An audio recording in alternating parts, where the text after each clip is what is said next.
ကျွန်တော်တို့ဒီ High Force Clinic EMRS မှာပေါ့နော်clinic management system ပေါ့နော်ဒီမှာ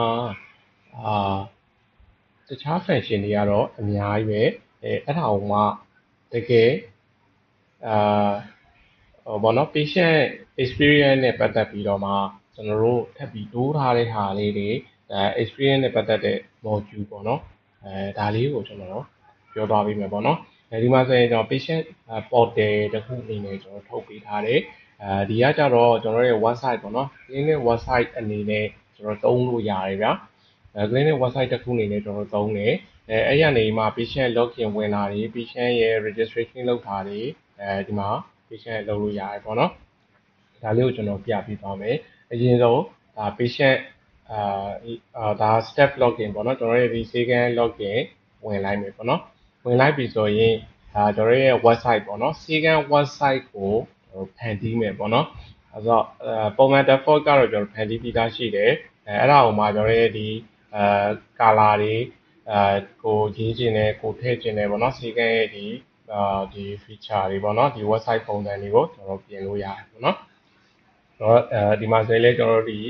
ဒီ menu တွေပေါ့နော်ဒီ website ရဲ့ဒီ menu တွေကို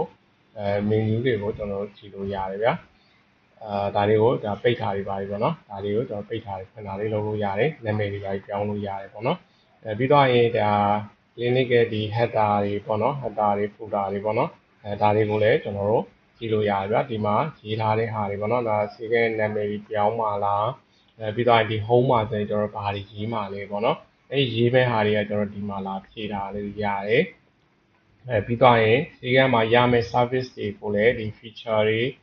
ပြီးတော့ရင်ဒီ service တွေဒါတွေကိုဒီ website ထဲမှာပြင်ထားလို့ရတယ်ပေါ့နော်ဒါကတော့ကျွန်တော်ရဲ့ဒီစီကန်းမှာပြင်လို့ရတဲ့အပိုင်းပေါ့နော်ဒါလေးကိုလောက်ထားလို့ရတယ်ဒါကတော့ website တစ်ခုအနေနဲ့ဆိုတော့ဒီမှာပြောစရာလေးတစ်ခုကဒီ patient ကိုဒီ link ကိုကျွန်တော်ပေးရမယ်ပေါ့နော်ဒီ patient ကိုပေးမယ်ဆိုရင်ဒီ patient ကဒီ link ကိုသုံးပြီးတော့မှ login ဝင်တာလည်းလုပ်လို့ရတယ်ကျွန်တော်တို့ website ကိုစီကန်းရဲ့ website ကိုဝင်ကြည့်လို့ရတယ်ကိုပေးထားတဲ့ဒီ website ရဲ့ information တွေကိုတော့ကြည့်လို့ရမယ်ပေါ့နော်ဒါလေး copy ကူးပြီးတော့မှViber ပဲဖြစ်ဖြစ်ဒါမှမဟုတ်ကျွန်တော်တို့ Facebook မှာပဲဖြစ်ကျွန်တော် share ထားလို့ရတယ်ဒီကsecure ဖြစ်ပါတယ်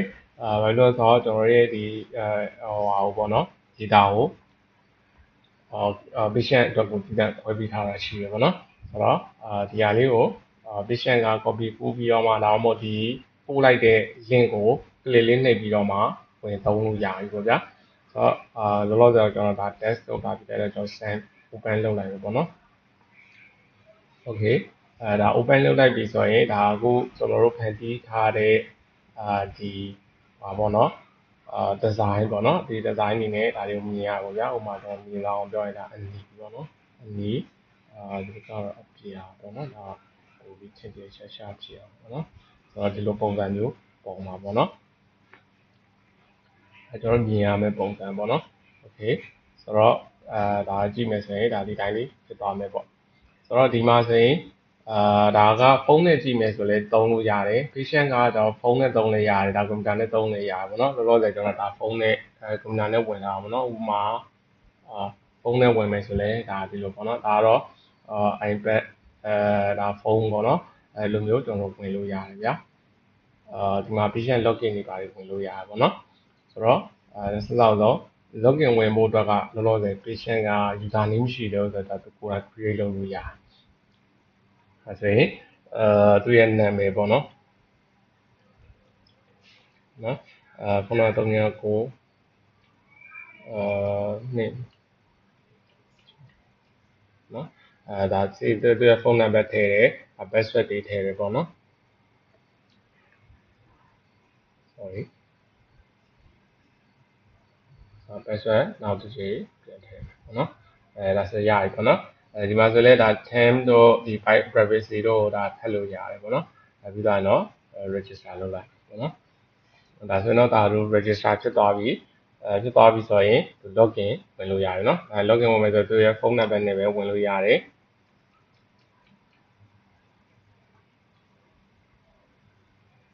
ဟိုမှာဒါဆိုရင်ဝင်လိုက်ပြီပေါ့နော်ဒါ patient ကဒါဆိုရင်သူ့ရဲ့ သူ့ရဲ့ဖုန်းကနေပဲဖြစ်ဖြစ်ကွန်ပျူတာပဲဖြစ်ဖြစ်ဝင်ပြီးတော့မှသူ့ရဲ့ account ကိုသုံးလို့ရပြီပေါ့နော်ဟုတ်ပြီသုံးလို့ရပြီဆိုတော့သုံးလို့ရပြီဆိုပေမဲ့သူကသူ့ရဲ့ဟိုပါဘောနော် patient ရဲ့ history တွေ patient ရဲ့အချက်လက်တွေကိုကျွန်တော်တို့ကဒီကြည့်လို့ရမှာမဟုတ်သေးဘူးဆိုတော့ software နဲ့လာပြီးတော့မှ link လုပ်ထားတာမဟုတ်သေးဘူးပေါ့နော်အဲ့တော့ link လုပ်ချင်တယ်ဆိုရင်တော့ဒီစေကန်းရဲ့ admin ကိုစေကန်းရှိကိုrequest ဆန်းတောင်းရတယ် request တောင်းတော့မှ patient က approve လုပ်တော့မယ်ဆိုတော့မှသုံးလို့ရမှာပေါ့နော်သူကြည့်လို့ရမှာပုံမှန်ဆိုတော့သူ့ရဲ့ဒါသူ့ရဲ့အချက်လက်တွေကျွန်တော်ကြည့်လို့ရမယ်ဒါစေကန်းကို contact လုပ်လို့ရမယ်ပေါ့နော်စေကန်းကို contact လုပ်လို့ရမယ်ဒါဖုန်းခေါ်ရပါဒါလေးခေါ်လို့ရတယ်ပေါ့နော်ဒီလိုမျိုးတွားလို့ရတယ်ပြီးသွားရင်ဒီမှာဒါက registration လုပ်ပြီးသွားတော့သူက appointment တွေပါလုပ်လို့ရတယ်ဗျာလောလောဆယ်တော့ကျွန်တော်ဒီ registration လုပ်ထားတာမဟုတ်တဲ့အတွက် appointment ကျွန်တော်လုပ်လို့မရဘူးဒီမှာဘာလုပ်ပေးလို့ရလဲဆိုရင် patient ကဟိုမှာစေကန်းပြမယ်ဒါမှမဟုတ် online ကနေပြီးတော့မှပေါ့နော်online consultation လုပ်တဲ့အချိန်ကျကျွန်တော် form လေးပါတယ်ကျွန်တော်ဖြည့်ခိုင်းနေဗျာအဓိကတော့လူတိုင်းအချက်လက်တွေကိုကျွန်တော်ဆရာဝန်ကကြိုပြီးကြည့်လို့ရတာမျိုးဒါမှမဟုတ်သူပို့တဲ့ဟာကိုကျွန်တော်ကြည့်လို့ရတာပေါ့နော်အနားနီးကမှာကျွန်တော်တောင်းတာတွေပါတယ်ဆိုရင်ကျွန်တော်အချိန်ကြီးကြာတယ်ဗျာအဲ့ဒီအတွက်ကြောင့်ကျွန်တော်ပို့လို့ရတဲ့ဟာပေါ့နော်အဲ့တော့အရင်ဆုံးဒီဟာလေးကိုကျွန်တော်စမ်းပြမယ်ဆိုတော့ဒါကတော့ဒါ test အနေနဲ့ပဲကျွန်တော်ရေးလိုက်တော့မယ်ပေါ့နော်ဒါကဒီ form တွေကိုသူကဖြည့်ပေးလိုက်ရင်ရပြီလူနာကဒီသူ့ရဲ့ account ထဲကနေပေါ့နော်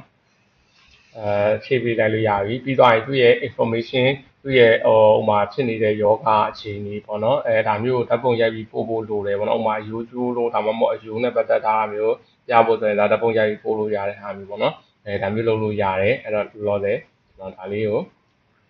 ပုံတစ်ခုအနေနဲ့ပေါ့နော်ပုံတစ်ခုအနေနဲ့ကျွန်တော်ပို့လိုက်လို့ပေါ့နော် sorry ဒါ submit လုပ်လိုက်ရင်ရဒါဆိုရင်တော့သူရသွားပြီပေါ့နော်ရသွားဆက်ဖြစ်သွားပြီဆိုရင်ဒါလူနာရဲ့ဘက်ကတော့အလုပ်လုပ်ရပြီးသွားပြီပေါ့နော်သူ့လင်ကိုသူပြန်ကြည့်မယ်ဆိုလည်းသူပြန်ကြည့်လို့ရတယ်ပေါ့ဗျာဒါလေးလုပ်လို့ရတယ်ဒါက patient ရဲ့အပိုင်းပေါ့နော်တစ်ဖက်ကကြတော့ဒါစေကန်းဘက်ကနေဆိုရင်ဟုတ်ပြီခုနက link လုပ်တဲ့ဟာမျိုးတွေကိုဘယ်လိုလုပ်မလဲပေါ့နော်အဲ့တော့အရင်ဆုံးဒီမှာ patient ကသူ့ရဲ့request လုပ်ဖို့ဆိုရင်ဒီ file လေးကို copy ကူးပြီးတော့မှ Viber ပြီးဆိုတော့ပို့လို့ရတယ်ဗျာပို့လိုက်ပြီးဆိုရင်ဒါစေကန်းဘက်ကပေါ့နော်စေကန်းဘက်ကနေဒီမှာ link တစ်ခါလေးလုပ်လို့ရ paste လုပ်လိုက်လို့ရတယ်ဗျာဒါတစ်ခုပေါ့နော်ဟိုမှာတော်တော်လေးနှိုက်ကြည့်လိုက်တယ်ဆိုရင်ဒါ patient လုပ်လို့ရပြီပေါ့ဗျာကျွန်တော်တို့ဒီ patient နဲ့ကျွန်တော်တို့ attach လုပ်မှလဲပေါ့နော် link လုပ်မှလဲဆိုတော့ကျွန်တော်ရွေးပေးလိုက်လို့ရတယ်ဒါတစ်ခုပေါ့နော်ဒါလောလောဆယ်မလုပ်သေးဘူးနောက်တစ်ခုကကျတော့ဒါ preview ပေါ့နော်ဒီခုနက pre-basis ပေါ့နော်ဒါဒီဟာလေးအတွက်ပေါ့ဒီဟာလေးမှာဆိုလဲဒါ patient ချိတ်ထားတာမဟုတ်သေးတဲ့အတွက်ဒါတွေကမပြသေးဘူးဒါပေမဲ့ဝင်ကြည့်လို့ရတယ်ပေါ့နော်ဝင်ကြည့်လို့ရတယ်သူလောက်ထားတဲ့ဟာသူပို့ထားတဲ့information တွေပေါ့နော် information တွေကျွန်တော်ကြည့်လို့ရတယ်ပြီးတော့ရင်ဒါ patient ကိုရွေးပြီးတော့မှ choice လုပ်လိုက်လို့ရတယ်လောလောဆယ်တော့ဒီ patient ကကျွန်တော်တို့ကိုမပြသေးကျွန်တော်တို့စီကန်းမှာ registration မလုပ်ရသေးဘူးဆိုရင်အရင်ဆုံး registration လုပ်မယ်ပေါ့နော်ဆိုတော့ registration လုပ်မယ်ဆိုရင်အေးပေါ့နော်သူရဲ့မေး female ပေါ့နော်ဒါ patient registration ကဒါစီကန်းမှာလုပ်တဲ့ဟာပေါ့နော်ဆိုတော့ဒါလေးလုပ်ပေးလိုက်တယ်ပြီးတော့သူရဲ့ဖုန်းနံပါတ်တွေကျွန်တော်ရတယ်ပေါ့နော်ခုနကတော့309ရိုက်ပေးလိုက်တယ်တချို့ information တွေလည်းရပါတယ်မထည့်လို့ရပါတယ်ဆိုတော့ကျွန်တော်လောလောဆယ်တော့မထည့်ဘူးပေါ့နော်ဒါ save လုပ်လိုက်ဒါဆိုတော့ဒါ AA ရပြီပေါ့နော်AA ရဲ့ information တွေဒါကြည့်တာတော့ဒါပါတယ်ပေါ့နော်ဒါခုနကဟာလေးပဲကျွန်တော်ဆက်သွားမယ်ဆိုရင်သူပို့လိုက်တဲ့pre-visit form ကိုတွက်ကြည့်မယ်ဒါကိုတစ်ခါလေး link လုပ်မယ်ပေါ့နော် link လုပ်ဖို့အတွက်ဆိုရင်ဒါခုနကတော့ဒါ patient ဒါ create လုပ်ထားတဲ့ဟာပေါ့နော်ဒီဟာလေးကိုကျွန်တော် link လုပ်လိုက်ရဒါဆိုတော့သူ့ရဲ့ information တွေကိုကျွန်တော်တို့ကြည့်လို့information တွေကကျွန်တော် link ဖြစ်ပြီးသွားပြီပေါ့နော်ဒါဒီ patient နဲ့ဒီ user နဲ့ဒါဖြစ်သွားပြီပေါ့နော်အဲ့ဒီအချိန်မှာဒီ patient ကဒီ patient ကို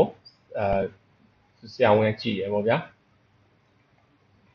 ဆရာဝန်ကကျွန်တော်ကြည့်မယ်ဆိုလည်းကြည့်လို့ရတယ်ပေါ့နော်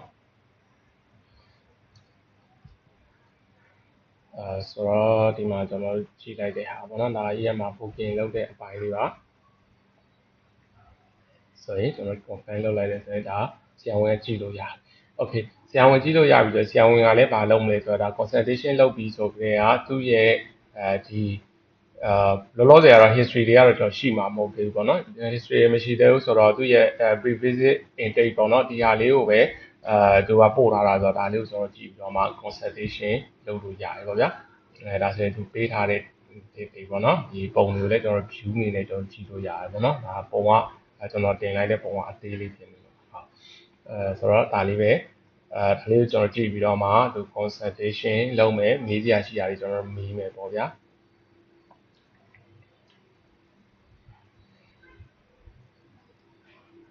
ဆိုတော့ဒါတော့ပေါ့နော်ICT code တွေပေါ့နော်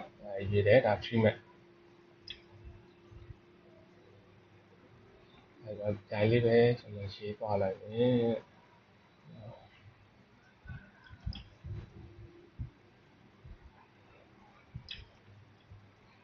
ဒါဆိုတော့ဆရာဝန်ကြည့်ပြီးသွားပြီဆိုပါတော့ဗောနော်ဒီမှာဆို120 80ပေါ့နော်ဒါကတော့အပြင်ကနေပြီးတော့မှရေးပေးလိုက်လို့ရတယ်ဗျာဆရာဝန်ကသူကိုယ်တိုင်ရေးစရာမလိုဘူးပေါ့နော်ကျွန်တော်ဒါလေးကိုစစ်ထုတ်လိုက်ဒါဆိုလူနာရဲ့အချက်လက်ကပြီးသွားပြီpatient ကိုသူကြည့်မယ်ဆိုလည်းကြည့်လို့ရပြီဗျာသူရဲ့ဒီ visit တွေပါလည်းသူကြည့်လို့ရပြီဆိုတော့ဒါကစီကန်းရေလုပ်တဲ့အပိုင်းကရောဆရာဝန်ကြည့်တဲ့အပိုင်းကပြီးသွားပြီဆိုတော့ဒီစီကန်းလူနာအနေနဲ့ကျွန်တော်ကြည့်ချင်တယ်ပေါ့နော်လူနာအနေနဲ့ကြည့်မယ်ဆိုရင်ဒါကတော့ကျွန်တော်ကြည့်ထားတဲ့ဟာလေးပေါ့နော်ဆိုတော့ဒါကတော့ link လုပ်ပြီးသွားပြီဆိုတော့ဒါ link ဖြစ်သွားပြီဆိုတော့ဒီမှာ chat ပေါ့နော်ဒီမှာပါလေဆိုတော့ဒါ read only ပဲကျွန်တော်ရမယ်စီကန်းကဆရာဝန်ကြည့်ထားတဲ့ဒီ visit မှာပေါ့နော်ကြည့်ထားတဲ့ prescription တို့ပါလို့ပေါ့နော်ဒါတွေကိုစီကန်းလူနာအနေနဲ့ကျွန်တော်ဒါကြည့်လို့ရဒီ information တွေလောက်ပဲကျွန်တော်ကြည့်လို့ရမှာပါကျန်တဲ့ဟာတွေကတော့ဘာမှကြည့်လို့မရဘူးသူ့ဘက်ကဒါတွေဝင်ပြင်လို့မရဘူးပေါ့နော်ဆိုတော့ဒီမှာဒါလေးကလည်းကျွန်တော် link ဖြစ်သွားပြီပေါ့နော်link ဖြစ်သွားပြီဒါဆိုရင်တော့စီကန်းအတွက်ကောဒီဘက်ကြည့်တဲ့ဆရာဝန်အတွက်ကောစီကန်းအတွက်ကောဒါတွေကအားလုံးအဆင်သင့်ဖြစ်သွားပြီပေါ့နော်သုံးလို့ရသွားပါပြီဟုတ်ကျေးဇူးတင်ပါတယ်